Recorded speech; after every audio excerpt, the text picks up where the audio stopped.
আচ্ছা, বেস ব্যালেন্সটা নিয়ে অনেকের সমস্যা হচ্ছে, তার জন্য আমি একটু বলে দিচ্ছি। দেখ, ধর এই কম্পাউন্ডটাকে বেস দিয়ে ব্যালেন্স করতে বলেছে। দেখ, ঠিক আছে, এবার বেস ব্যালেন্সের জন্য অ্যাভেলেবেল কি, জল আর ওইচ মাইনাস।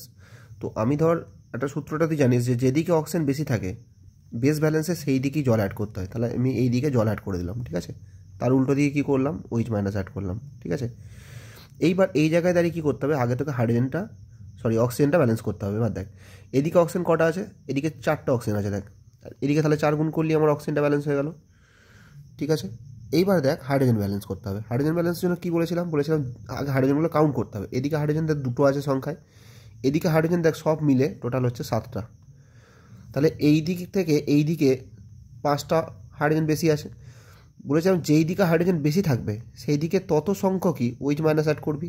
5টাই ওইচ মাইনাস, মানে ওইচের দিকেই ওইচ অ্যাড করতে হবে, দেখেছিস, ওইচের দিকেই ওইচ।